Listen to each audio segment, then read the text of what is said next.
Hello everyone, welcome back to my channel. Today I'll be talking about poetics, and poetics is a part of literary criticism and was written by Aristotle.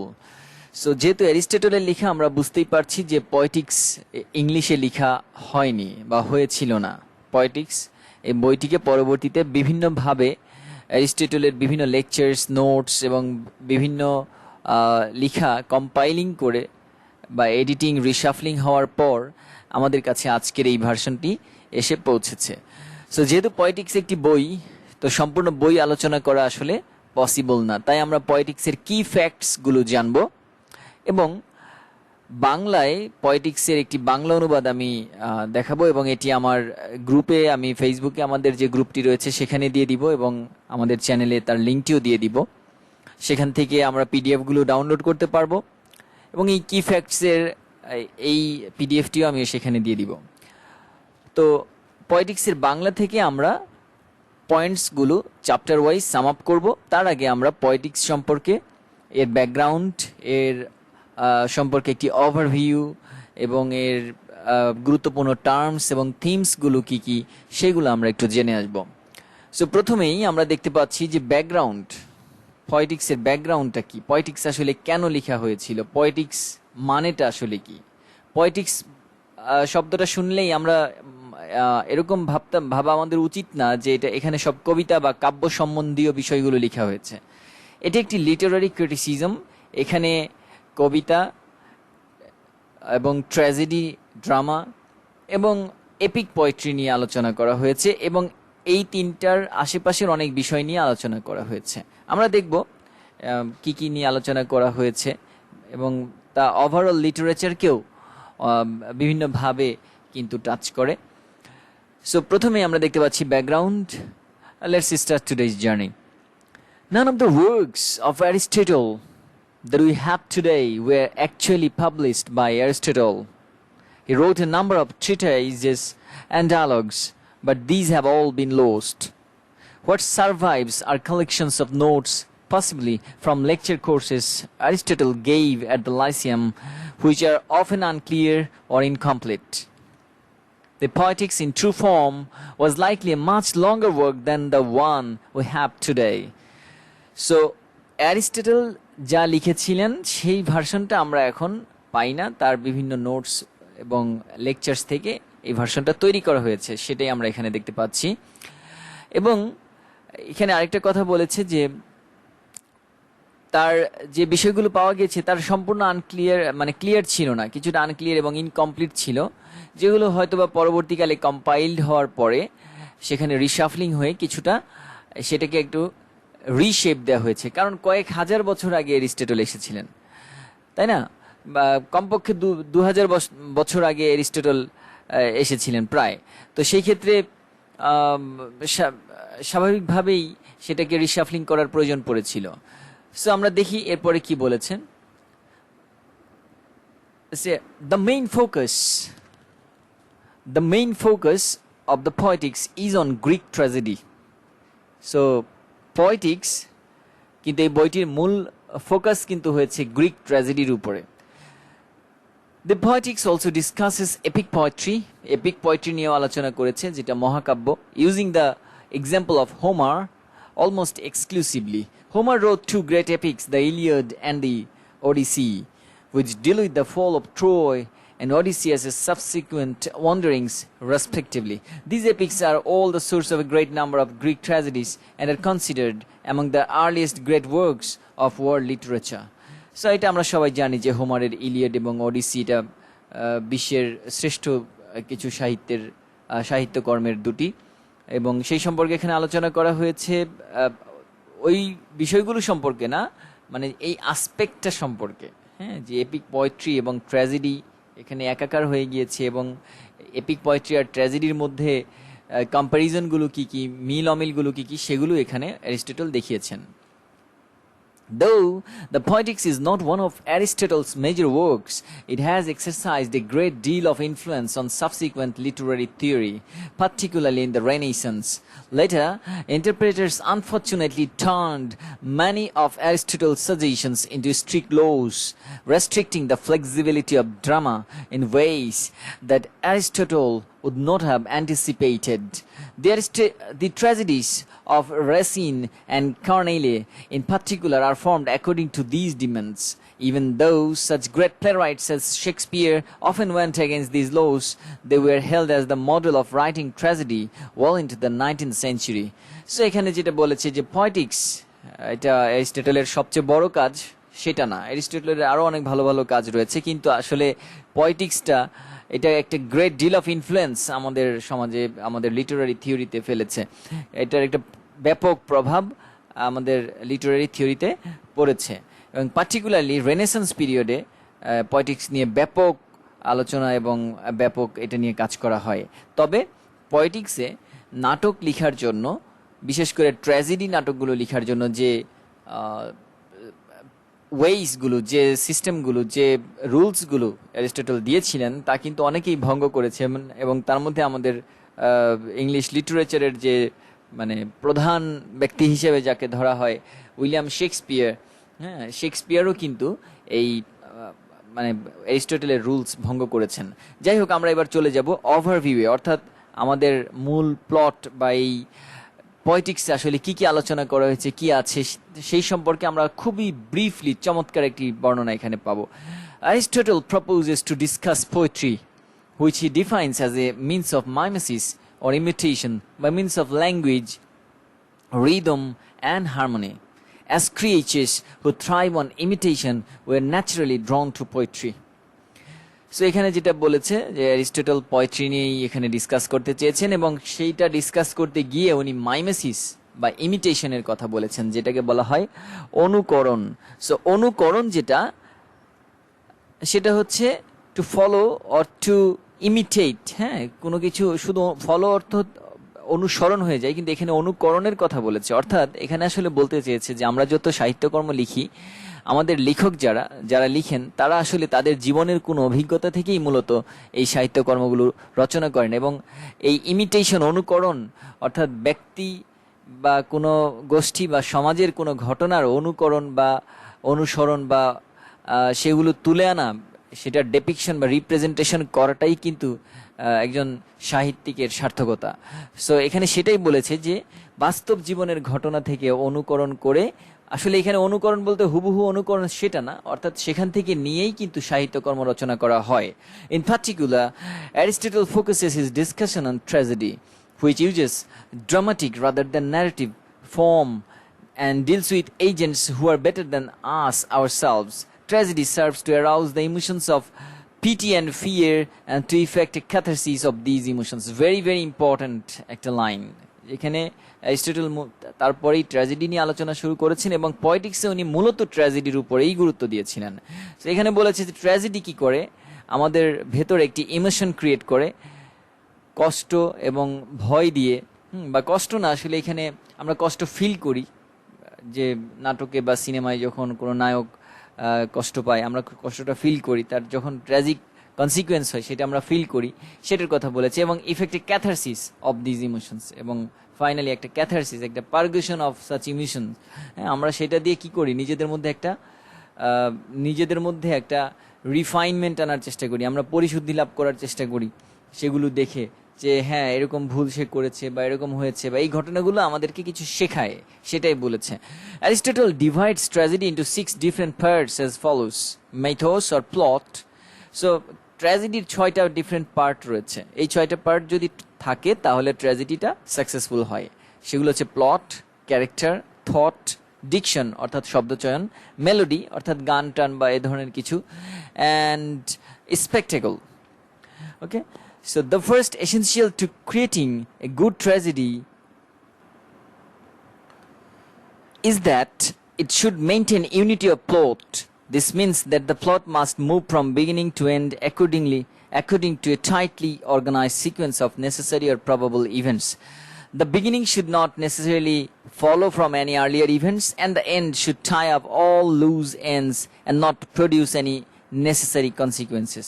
So যাই হোক, আচ্ছা এখানে এই যে spectacle অর্থ হচ্ছে প্রদর্শনী, অর্থাৎ আমরা যদি সেটা না দেখাই বা একটা নাটক যদি আমরা প্রদর্শন করতে না পারি, দর্শকের সামনে যদি তুলে ধরতে না পারি, তাহলে কিন্তু সেই নাটকের সফলতা আসে না, তাই না? একটা নাটক লিখে রাখলেই হলো না, সেটার প্রদর্শন যখন হয়, সেটা যখন অভিনীত হয়, তখন সেটাকে আমরা আসলে বেশি উপভোগ করি। তো এখানে যেটা বলেছে যে ট্র্যাজেডি নিয়ে কথা বলেছে, ট্র্যাজেডির ইউনিটি নিয়ে কথা বলেছে।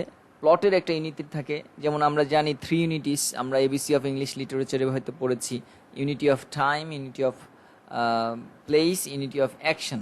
ঠিক আছে, যে আমরা একটা ঘটনা লন্ডনে, পরের ঘটনা ঢাকায়, এরকম দেখানো যাবে না।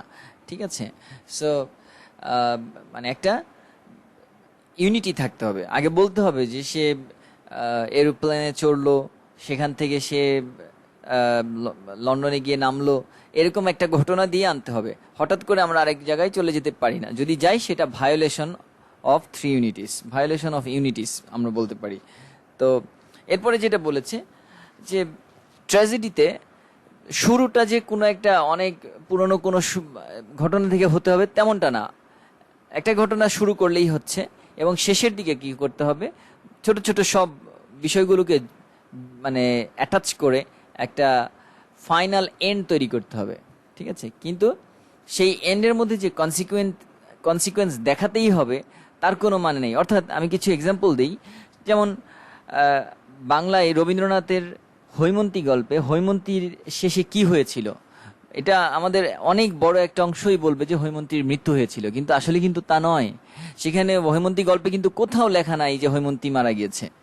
সো সেক্ষেত্রে আমাদের অবশ্যই এখানে ব্যবহার করতে হবে হৈমন্তীর করুণ পরিণতি হয়েছিল। ঠিক আছে, যেমন ইডিপাস রেক্স নাটকে ইডিপাসের একদম শেষে কি হয়েছিল আমরা জানি না, সে অন্ধ হলো, সে তারপরে মনের দুঃখে চলে গেল, কোথায় গেল আমরা কিন্তু সেভাবে সেই গল্প মানে ওই গল্পটাতে ওই নাটকে কিন্তু শেষ হয়নি। হ্যাঁ, সে একদিকে চলে গেছে, মানে ফাইনাল কনসিকুয়েন্সটা আমরা সেখানে জানি না। অর্থাৎ এখানেও একটা শেষ হইয়াও হইল না শেষ জাতীয় একটা ব্যাপার আছে। যেমন কালহ নাহ সিনেমার মধ্যে শাহরুখ খান যে মারা যাচ্ছে সেটা আমরা বুঝতে পারছি, কিন্তু শাহরুখ খানের মারা যাওয়া কিন্তু দেখায় না। সো এই ধরনের বিষয়গুলো মাথায় রাখতে হবে যে একদম ফাইনাল কনসিকুয়েন্স দেখানোর প্রয়োজন নাই, এটা আকার ইঙ্গিতে বুঝালেই হবে। আচ্ছা, এবং সেই বোঝানোটা সার্থক হতে হবে, তাহলে ট্র্যাজেডি সুন্দর হবে। The plot can also be enhanced by an intelligent use of peripeteia or reversal and anagnorisis or recognition. These elements work best when they are made an integral part of the plot. So reversal এবং recognition থাকতে হবে। আমরা একটু পরেই এই দুইটা সম্পর্কে আলাদাভাবে জানবো, সেই কারণে আমি এখন আর এগুলো বর্ণনা করছি না। A plot should consist of a hero going from happiness to misery. এখানে কি আরেকটা বলেছে যে খুবই গুরুত্বপূর্ণ ইনফরমেশন, একটা প্লট কখন বা কিভাবে ট্র্যাজিক হয়। যেহেতু এখানে ট্র্যাজিক হিরো সম্পর্কেও অ্যারিস্টটল বর্ণনা করেছেন, সেক্ষেত্রে অ্যারিস্টটল বলেছেন যে একটা প্লট তখনই ট্র্যাজিক হয় যখন মানে হ্যাপিনেস থেকে মিজারি পর্যন্ত, একটা হিরোর সুখের সময় থেকে একদম যন্ত্রণা কষ্টের এবং ফাইনাল যে যন্ত্রণায় সে পড়ে সেই সময় পর্যন্ত দেখানোটা হচ্ছে একটা ট্র্যাজেডির মূল plot. The hero should be portrayed consistently and in a good light, though the poet should also remain true to what we know of the character. So, রিডারদের কথা ভেবে একজন হিরোকে খুব গুড একটা মানে আলোয় নিয়ে আসতে হবে, মানে হিরোকে আলোকপাত করতে হবে, হিরো সম্পর্কে, হিরো যেন ফোকাসে থাকে, এবং মানে হিরোর যে ক্যারেক্টার সেই ক্যারেক্টারেই আমাদেরকে তুলে ধরতে হবে। The misery should be the result of some hamartia, এটাও এক প্রকারের ফ্ল, ট্র্যাজিক ফ্ল, যে ভুলের কারণে আসলে হিরো ট্র্যাজিক এন্ডে পতিত হয়, সেটা হচ্ছে হ্যামারশিয়া। আমরা এই সম্পর্কেও জানবো আরো। A tragic plot must always involve some sort of tragic deed which can be done or left undone, and this deed can be approached either with full knowledge or in ignorance. So একটা tragic প্লটের জন্য tragic did প্রয়োজন হয়, tragic প্লটের জন্য একটা tragic কাজের প্রয়োজন হয়, এবং সেই কাজটা করা হতেও পারে, নাও করা হতে পারে, এবং সেই কাজটা করার সময় নলেজ থাকতেও পারে অথবা ইগনোরেন্স থাকতে পারে। সবচেয়ে বড় কথা হচ্ছে হিরো ট্র্যাজিক এন্ডে পড়বে, ট্র্যাজিক এন্ডে পতিত হবে, এইটাই হচ্ছে ট্র্যাজেডির মূল বিষয়। Aristotle discusses thought and diction, এবং অ্যারিস্টটল থট এবং ডিকশন সম্পর্কে একটা থট আনতে হবে, সুন্দর থট, ঠিক আছে? একটা ট্র্যাজিক প্লটের মধ্যে সুন্দর একটা থট না থাকলে ওই প্লটটা কেউ শুনতে চাইবে না। And diction and then moves on to address epic poetry. এবং ডিকশন, শব্দচয়ন, খুব সুন্দর শব্দচয়ন লাগবে, হ্যাঁ, যে যেন তেন লাইন দিয়ে, সহজ কিছু লাইন দিয়ে একটা লিখে গেলে হবে না, একটা সাহিত্যিক ভাব লাগবে যেটা মানুষকে ইউনিভার্সালি একটা আপিল থাকবে সেইটার, এবং মানুষকে যেটা মানে ইনফ্লুয়েন্স করবে, এই ধরনের কিছু ল্যাঙ্গুয়েজ লাগবে। On to address epic poetry. Epic poetry is similar to tragedy in many ways. কি বলেছে? এপিক পোয়েট্রি ট্র্যাজেডির সাথে কিছুটা similar, though it is generally longer. Epic poetry হচ্ছে লঙ্গার, একটু বড়, মোর ফ্যান্টাস্টিক, একটু বেশি অদ্ভুত, বেশি সুন্দর, কারণ অনেক গল্প থাকে, অনেক বিষয় থাকে। কিন্তু এপিক পোয়েট্রিতেও কিন্তু ট্র্যাজেডি দেখায়। And deals with a greater scope of action. হ্যাঁ, অনেক অ্যাকশনের অনেক স্কোপ সেখানে দেখানো হয়। After addressing some problems of criticism, Aristotle argues that tragedy is superior to epic poetry. কিন্তু ফাইনালি এপিক পোয়েট্রি এবং ট্র্যাজেডির মধ্যে কম্প্যারিজন দেখিয়ে এরিস্টটল কিন্তু ফাইনাল ডিসিশন দিয়েছেন যে ট্র্যাজেডি হচ্ছে সুপেরিয়র, এপিক পোয়েট্রির চেয়ে ট্র্যাজেডি বেশি সুপেরিয়র, বেশি চমৎকার সাহিত্যকর্ম। এরপরে আমরা কনটেক্সট সম্পর্কে জানি, আসলে কেন, হ্যাঁ, এই ট্র্যাজেডিটা, এই পয়েটিক্সটা লেখা হয়েছিল। সেখানে একটু বড় প্যারা আছে, আমি সংক্ষেপে বলি। Plato is notorious for attacking art in book 10 of his Republic. Plato তার রিপাবলিক নামের একটি বইতে বা বড় একটি সিরিজ লেখা, সেখানে 10 নম্বর যেটা ছিল সেখানে উনি আর্ট সম্পর্কে অ্যাটাক করেছিলেন। হ্যাঁ, according to Plato's theory of forms, objects in this world are imitations or approximations of ideal forms that are the true reality. So প্লেটোর কাছে ইমাজিনেশনের মানে তেমন কোনো দাম ছিল না, তার কাছে রিয়েলিটিটাই আসল, রিয়েলিটি বাস্তব। হ্যাঁ, এবং উনি এই পোয়েট্রি সম্পর্কে বেশ কিছু সমালোচনা সেখানে করেন। ফাইনালি এরিস্টটল পরবর্তীতে কি করেন? এরিস্টটল কিন্তু প্লেটোর শিষ্য ছিল, সো প্লেটোর ছাত্র ছিলেন, এবং এরিস্টটল পরবর্তীতে এই পয়েটিক্স লেখেন। এখানে দেখো একটা লাইন বলা আছে, Aristotle's poetics can be read as a response to Plato's attack on art. হ্যাঁ, এই যে প্লেটো যে আর্ট অর্থাৎ কলা বিভাগ যেটা আর কি, হ্যাঁ, সাহিত্য সম্পর্কীয় বিষয়, এই ধরনের বিষয়গুলোকে প্লেটো অ্যাটাক করেছিলেন, পয়েটিক্স হচ্ছে তার একটা রেসপন্স। অ্যারিস্টটল পয়েটিক্সের মধ্যে সেটার একটা অ্যান্সার দিয়েছেন। সো এরপরে আরো কিছু কথা লিখেছে that are not that much important for us. হ্যাঁ, এবং আমরা এরপরে ইম্পর্টেন্ট কিছু টার্মসে চলে যাই। মাইমেসিস, মাইমেসিস মানে অনুকরণ, আমরা বলেছিলাম তার আর ইংরেজি শব্দ হচ্ছে ইমিটেশন। হ্যাঁ, যেখানে বলেছে যে is the act of creating in someone's mind through artistic representation an idea or ideas that the person will associate with past experiences. ঠিক আছে, সো পাস্ট এক্সপেরিয়েন্স দিয়ে, হ্যাঁ, যে একটা স্টোরি তৈরি করে ফেলে, সেটা হচ্ছে মাইমেসিস। অনুকরণ করাটাকে মূলত মাইমেসিস বলা হয়েছে। হ্যামার্শিয়া হচ্ছে কারো হিরোর ক্যারেক্টারের ট্র্যাজিক ফ্ল, অর্থাৎ হিরোর ক্যারেক্টারের ভুল, হিরোর একটা ভুলের জন্য হিরো ট্র্যাজিক, এই যে এরর বলেছে, সে একটা ট্র্যাজিক করুণ পরিণতিতে পড়ে, সেটাকে বলেছে হ্যামার্শিয়া। আর হিরোর এই ট্র্যাজিক পরিণতি যদি হয় অহংকারের কারণে, তাহলে সেটাকে বলা হয় হিউব্রিস, যেটা এখানে নেই। সো এরপরে আছে অ্যানাগনোরিসিস। অ্যানাগনোরিসিস হচ্ছে রেকগনিশন। আমরা ওই যে একটু আগে দুইটা জেনে আসছিলাম। Anagnorisis, the word translates as recognition or discovery. Okay, discovery, নতুন একটা কিছু আবিষ্কার করা, নতুন একটা কিছু পাওয়া, একটা নতুন চিন্তায় চলে আসা।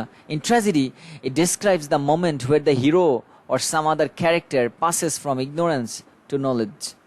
This could be a recognition of long lost friend or family member, or it could be a sudden recognition of some fact about oneself, as is the case with Oedipus. So anagnosis কি?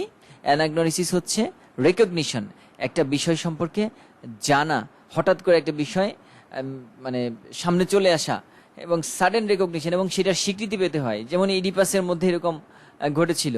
এবং anagnorisis often occurs at the climax of a tragedy in tandem with পেরিপেশিয়া।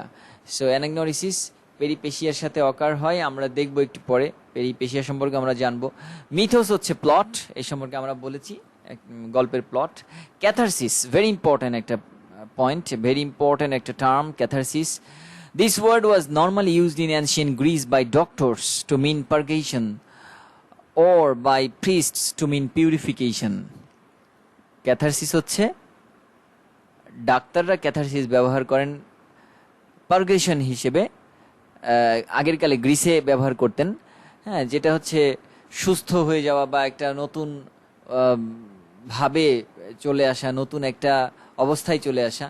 R priest বা ধর্মীয় লোকেরা সেটাকে বলতেন purification, অর্থাৎ পরিশুদ্ধি লাভ করা। So catharsis হচ্ছে এই ট্র্যাজেডির, অ্যারিস্টটল ট্র্যাজেডিতে ক্যাথারসিস ইউজ করেছেন। অ্যারিস্টটল বলেছেন এই যে ট্র্যাজেডির দুঃখ, কষ্ট, যন্ত্রণা, ইমোশনস, হ্যাঁ, পার্গেশন, পিউরিফিকেশন, এগুলো মানে আসে সেই দুঃখ, কষ্ট, যন্ত্রণার যে আবেগগুলো আমরা সয়ে থাকি, এই যন্ত্রণা সইতে সইতে আমাদের মধ্যে পরিশুদ্ধি ঘটে, এবং সেটাকেই মূলত অ্যারিস্টটল ক্যাথারসিস বলেছেন। সো এখানে যেটা বলেছি যে after catharsis we reach A more stable and neutral emotional state. আমরা একটা মানে আমাদের আবেগের একটা নতুন একটা স্টেটে আমরা চলে যাই, যেখানে আমরা উপলব্ধি করতে পারি কিছু বিষয়ে। হ্যাঁ, সেটা বলেছি। এরপরে আছে পেরিপেশিয়া, যার অর্থ হচ্ছে রিভার্সাল। আমরা পড়ে আসছিলাম ওখানে টার্মটা, either from good to bad or bad to good, অর্থাৎ রিভার্সাল। আমরা ভাবতেছি একটা ভালো কিছু হবে, হঠাৎ করে দেখলাম একটা খারাপ কিছু হলো, বা ভাবছি একটা খারাপ কিছু হবে এখনই, হঠাৎ করে দেখলাম একটা ভালো কিছু হলো গল্পের মধ্যে বা নাটক সিনেমায়। সেটা হচ্ছে পেরিপেশিয়া বা একটা রিভার্সাল, এবং সেটা একটা এক প্রকারের ক্লাইম্যাক্স। সেখান থেকে ক্লাইম্যাক্স শুরু হয় এবং সেখান থেকে টার্নিং পয়েন্ট হতে পারে সেটা, এবং সেখান থেকে গল্পের মানে কাহিনীটা ক্লাইম্যাক্স থেকে তো ডাউনফলের দিকে যাবে, আস্তে আস্তে মানে সমাধানের দিকে যাবে, সেটা বলেছে পেরিপেশিয়াতে। সো পেরিপেশিয়া হচ্ছে সেই টার্নিং পয়েন্টটা যেখান থেকে মূলত সমাধানের দিকে গল্পটা এগোয়। এরপর আছে লুসিস। লুসিস এর অর্থ হচ্ছে আনটাইং। ক্লাইম্যাক্সে যে জটিলতা, যে কমপ্লেক্সিটি সৃষ্টি হয়েছে, সেটাকে আনটাই করা হচ্ছে লুসিস, সেটাকে খোলা হচ্ছে লুসিস। হ্যাঁ, সেই বাধাটা বা সেই যে জটলা পেকেছে, যে ক্লাইম্যাক্স সৃষ্টি হয়েছে, যে ঘটনাগুলো আমরা এখনো ঘুরপাক খাচ্ছে, তামিল সিনেমায় আমরা এরকম দেখে থাকি অনেক সময়, অনেক ঘটনা, তো সেটা যখন খুলে যায়, সেই ঘটনাগুলো যখন আমাদের সামনে ওপেন হয়ে যায়, তখন সেটাকে লুসিস বলে। এরপর আছে ডেসিস। ডেসিস হচ্ছে টাইং, লুসিস হচ্ছে আনটাইং, আর ডেসিস হচ্ছে টাইং। সো ডেসিস হচ্ছে is all the action in a tragedy leading up to the climax. Desis হচ্ছে টাইং, যখন ওই মানে সিচুয়েশন কমপ্লেক্স হতে হতে একটা ক্লাইম্যাক্স সৃষ্টি করে, সেটা হচ্ছে ডেসিস। এবং এই ক্লাইম্যাক্স থেকে আবার লুসিস হয়। লুসিস হচ্ছে আনটাইং, ডেসিস হচ্ছে টাইং, ক্লাইম্যাক্সকে সৃষ্টি করে, আর লুসিস হচ্ছে ক্লাইম্যাক্স থেকে ঘটনাগুলো আস্তে আস্তে খুলে। এরপরে যেহেতু আমরা আমাদের পয়েটিক্স পড়ছি, পয়েটিক্সের সবচেয়ে গুরুত্বপূর্ণ পার্ট বা একটা পয়েন্ট হচ্ছে ট্র্যাজেডি। তার সংজ্ঞাটা আমরা যদি একবার একটু পড়ি, tragedy is a representation of an action that is worth serious attention, complete in itself and of some amplitude in language, enriched by a variety of artistic devices. Different types are found in several parts of the play, in dramatic action, not narrative, but by means of pity and fear, effectuating its purgation of such emotions. So tragedy কি করে, কেমন হয়, তার সবকিছু এখানে খুব সংক্ষেপে বলে দিয়েছে। আমরা এরপরে দেখছি কিছু গুরুত্বপূর্ণ প্রশ্ন উত্তর এখানে দিয়ে দিয়েছে। আমরা এই পিডিএফটা কিন্তু আমাদের আসাদ খান একাডেমি যে গ্রুপটি আছে ফেসবুকে, সেখানে আমরা দিয়ে দিব, এবং তার লিঙ্কটাও আমরা এই ভিডিওর নিচে দিয়ে দিব। এরপরে আমরা একটু যদি সংক্ষেপে থিমসগুলো নিয়ে আলোচনা করি, যে আমাদের পয়েটিক্সের থিমসগুলো কি কি। পয়েটিক্সের মধ্যে থিমসগুলো হচ্ছে, প্রথমটা হচ্ছে ক্যাথার্টিক রিভার্সাল। ক্যাথার্টিক রিভার্সাল, ওই যে আমরা রিভার্সাল পড়ে আসছি, সেই রিভার্সাল নিয়ে এখানে একটু কথা বলেছে, যে মানে আমরা হয়তো ভাবছি একটা ভালো কিছু হবে, হলো একটা খারাপ। হ্যাঁ, যেমন এখানে ইডিপাসের একটা এক্সাম্পল দিয়েছি, আমি একটু ব্রিফলি যাচ্ছি। ইডিপাস এরকম একজন hero who undergoes such a reversal and thus has cathartic self-recognition. Aristotle considers catharsis to be a form of redemption. For instance, even though Oedipus's recognition is tragic, it still redeems him. He is no longer living in ignorance of his tragedy, but instead has accepted fate. So, Oedipus মানে tragedy মেনে নিতে বাধ্য হয়। দেখা যাচ্ছে যে যখন সে তার উত্থান ছিল, তার চরম সময় ছিল, সে 3 রাজ্যের রাজা হলো, হ্যাঁ, একটা জয় করলো, একটাতে রাজা হলো, আর যেখানে লালন পালন করা ছিল সেই রাজ্যেও তাকে রাজা করা হলো। সেই সময় তার একটা আহ, মানে খবর এলো, বা এমন এইরকম খবর এলো যে সে বাধ্য হলো তার ফেটকে সে মেনে নিতে। হ্যাঁ, এবং কিন্তু ফেটকে মেনে না নিয়ে কি হলো, মূলত সে আসলে ট্র্যাজেডিতে পরিণত, মানে ট্র্যাজিক হিরো হিসেবে পরিণত হলো। সো এটাই হচ্ছে ক্যাথার্টিক রিভার্সাল আমাদের সেখানে দেখেছি। আমরা যদি একটু এটার ফাইনালি দেখি, and redemption is not only the result of catharsis, the audience to undergoes a catharsis of sorts in a good drama. So এই ক্যাথারসিস যখন হয়, অর্থাৎ দুঃখ কষ্ট যন্ত্রণার মধ্য দিয়ে আমরা যখন একটা মানে ফাইনাল ফিল পাই, হ্যাঁ, যে এরকম হয়েছে, সেটাকে বলা হয়েছে মূলত এখানে। তো এরপরে যেটা আছে কমপ্লিকেশন অ্যান্ড ডিনাউনমেন্ট। কমপ্লিকেশন তো জটিলতা সৃষ্টি হয়, এবং ডিনাউনমেন্ট এটা একটা গল্পের ফাইনাল অংশটাকে বলা হয়েছে ডিনাউনমেন্ট। হ্যাঁ, একটা গল্প যখন শেষ হচ্ছে সেটা হচ্ছে মানে শেষ অংশ আর কি, ডিনাউনমেন্ট।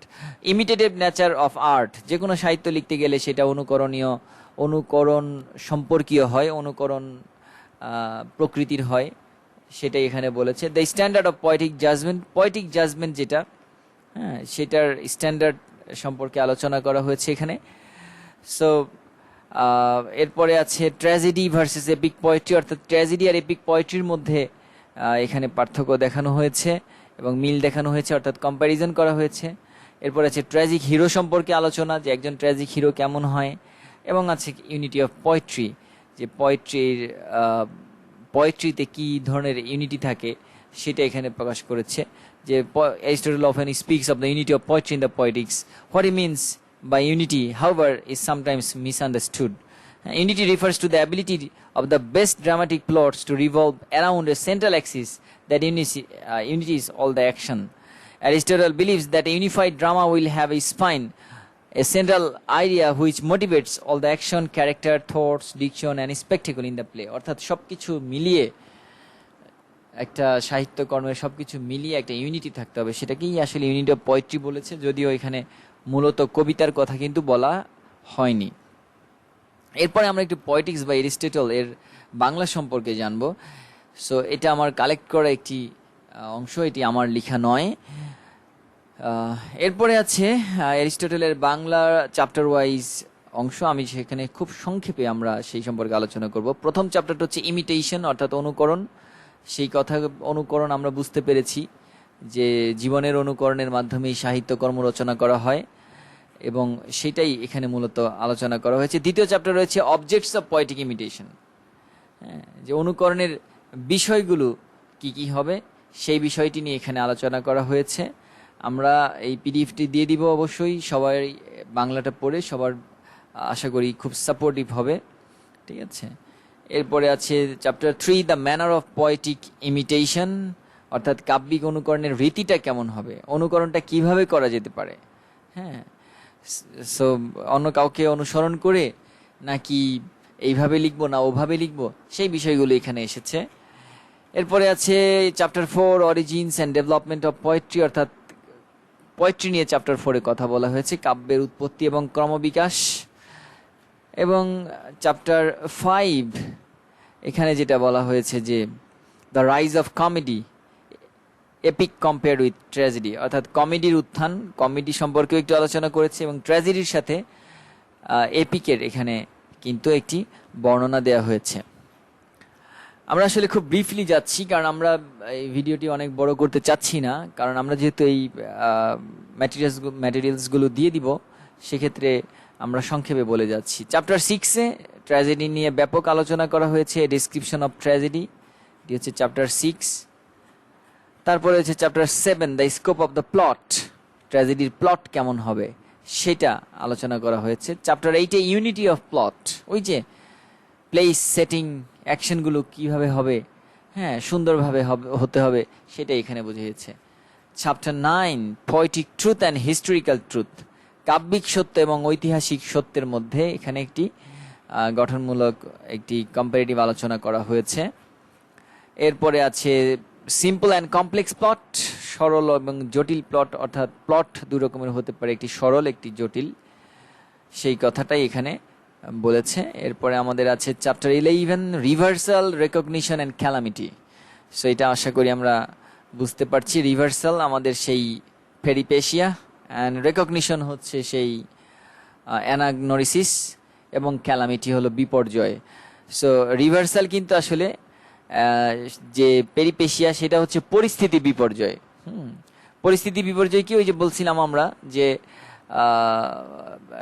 একটা উদাহরণ দিয়েছিলাম, বলেছিলাম যে একটা ভালো কিছু হচ্ছে আমরা ভাববো, কিন্তু আসলে সেখানে হচ্ছে খারাপ। সো এটা হচ্ছে পরিস্থিতি বিপর্যয়। রেকগনিশন হচ্ছে অ্যানাগনোরিসিস, সেই সম্পর্কে আমরা জানিছি যে অ্যানাগনোরিসিস বা পূর্ব পরিচয় জ্ঞান হচ্ছে আগের কোনো জানা বিষয়ের আলোকে বর্তমানের অজ্ঞতা থেকে জ্ঞানের দিকে পরিবর্তন। ঠিক আছে, সো এখানে মানে কোনো একটা পরিণতি ভালোর দিকেও যেতে পারে, খারাপের দিকেও যেতে পারে, সেটা বলা যায় না। ঠিক আছে, এবং ক্যালামিটি তো বিপর্যয় আমরা বুঝি। Chapter 12 the main parts of tragedy, ট্র্যাজেডির যে 6টা পার্ট সেগুলো আলোচনা করা হয়েছে।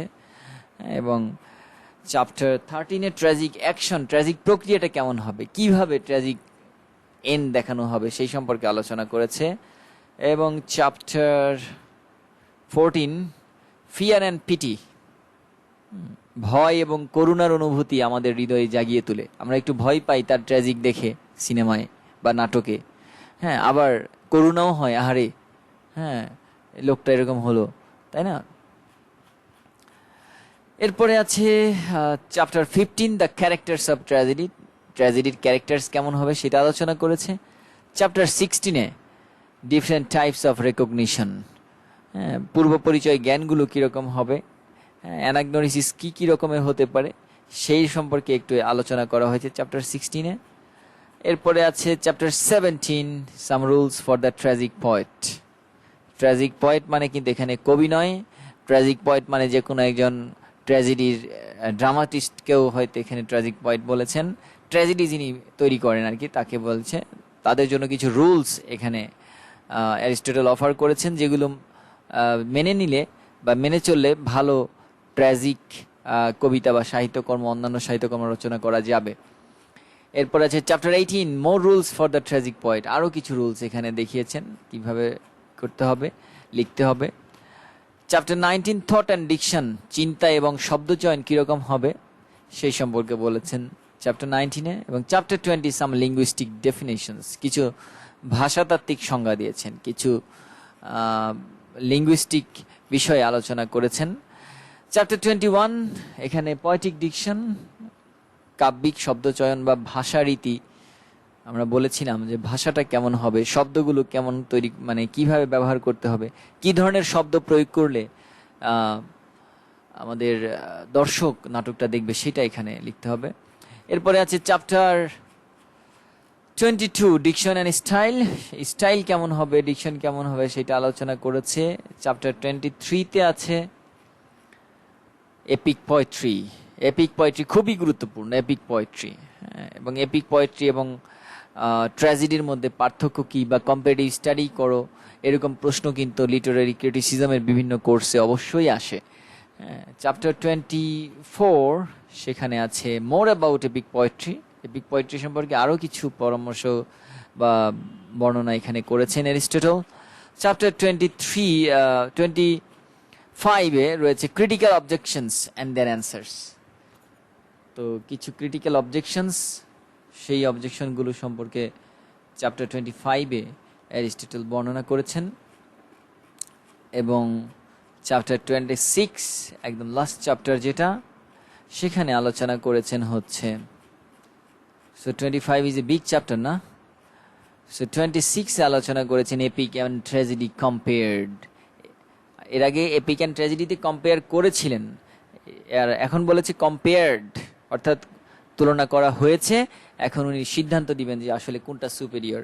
এবং ফাইনালি আমরা কিন্তু দেখেছি উনি বলেছিলেন যে এপিক আর ট্র্যাজেডির মধ্যে ট্র্যাজেডি হচ্ছে সুপেরিয়র, ট্র্যাজেডিকে উনি উপরে রেখেছেন। ট্র্যাজেডি মানুষকে বেশি আকৃষ্ট করে, ট্র্যাজেডি গল্পগুলো মানুষকে বেশি কাদায়, বেশি ফিল করায়, সেই জন্য উনি ট্র্যাজেডিকে সুপেরিয়র হিসেবে বলেছেন। সো এই ছিল আমাদের পয়েটিক্সের সম্পর্কে সংক্ষিপ্ত আলোচনা। আশা করছি আমাদের পিডিএফ দুটো পেলে আমাদের লিসনার্স যারা আছে বা আমার স্টুডেন্ট যারা আছো তারা উপকৃত হবা। আর পয়েটিক্স এই সম্পর্কে আসলে ভ্যাস্ট ভিডিও বানাতে হলে অন্তত 10টা ভিডিও বানানো উচিত। সো আমরা আসলে খুব সংক্ষেপে কি ফ্যাক্টসগুলো জানলাম পয়েটিক্সের। So thank you very much. Till then, আল্লাহ হাফেজ, and please subscribe my channel.